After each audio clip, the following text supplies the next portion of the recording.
Hello, my name is Rebecca Stockburn and I am an artist and illustrator who lives on the Welsh and Shropshire border. From an early age, art has transported me to other realms and people. History, myths and fairy tales, literature, world faiths and nature serve as constant sources of inspiration. Animals such as birds and hares make many appearances. Historical costumes and objects, textile patterns and wildflowers are also embroidered into the pieces.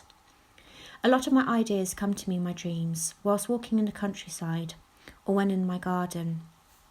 The medium which I feel most at home with is watercolour, due to its delicacy for details. I am often drawn to myths and stories that have a personal resonance, ones which symbolically echo a feeling or moment in my life, which also hold within a universal lesson and truth. Currently, I am collaborating with archaeologist Caroline Mallin on a book project which delves into the often ancient archaeological and historical origins of many of Britain's myths and legends. The painting I'll be delving into now will be one which will eventually be used to illustrate this book. Mallingel's hare.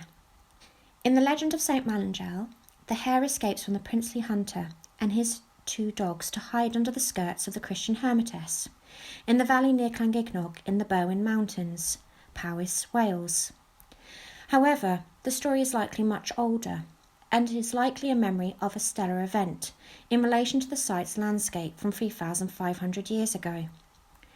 According to research and astronomical reconstruction carried out by Caroline, around 1,500 BC, the constellation of Orion the Hunter, along with his neighbours the dogs Canis Major and Minor and the hare Lepus, rose directly over the valley of Penant Mallingel for 5 months. This was from around Samhain and would have been at its highest during Imbolc. Also, the Tanat River flows through this valley and would have been in alignment at that time with the Milky Way. In many ancient civilizations, the Milky Way was viewed as the path to the otherworld and linked to rivers. Indeed, many prehistoric sites were often mirroring what was going on in the stars and landscape. It is therefore not a coincidence that the Bronze Age circular earth enclosure, which surrounds the church and cemetery, contains at least 29 cremation burials from 1500 BC onwards, as well as ancient yew trees which are rooted into possible Bronze Age burial mounds. The yew tree has for millennia been associated with death and rebirth, and painting both its male and female form was a true pleasure, although a very lengthy process. The hare here is a mountain hare, as the brown hare is not native to Britain and likely would not have been here in 1500 BC. He has his winter coat on to reflect the time of year the above constellations rose above the valley. The form or nest of a hare, unlike a rabbit sparrow, is a shallow depression at ground level that resembles those of ground nesting birds such as curlews, but also similar in its appearance to the earth enclosure.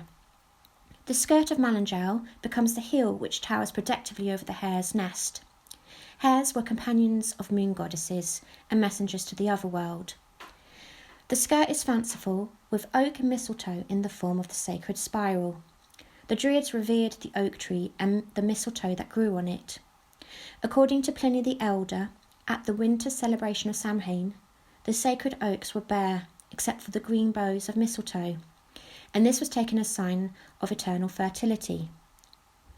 Mallingel incorporates the Welsh word for honey, mel, suggesting her name meant honey angel. Honey in ancient times was often used to embalm the dead, for example in the case of Alexander the Great. Bees were very sacred. They were viewed as messengers of the gods, as well as the souls of the dead. They were linked to several deities such as Osiris, Ra, Zeus, Dionysos and Artemis. The tiny golden bees sewn onto the top part of the skirt are based on ancient Egyptian and Minoan examples, which were quite possibly also worn by priestesses.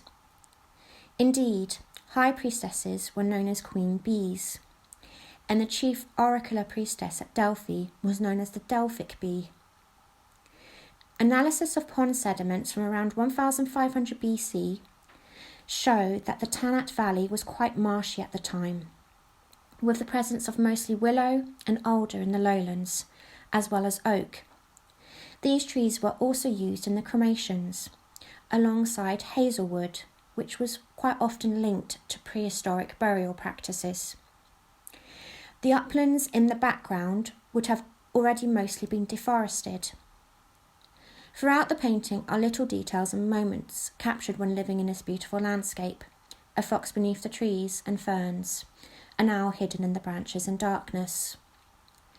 The wonderful legend of Malingel contains remnants of memories from over 3,000 years ago of a sacred site and stellar event linked to Bronze Age funerary customs and moon worship. Like with Brigid, these beliefs and stories were later syncretized into Christianity. The prehistoric moon goddess was accepted as a Christian saint in order to appeal to the local population. Thank you for listening.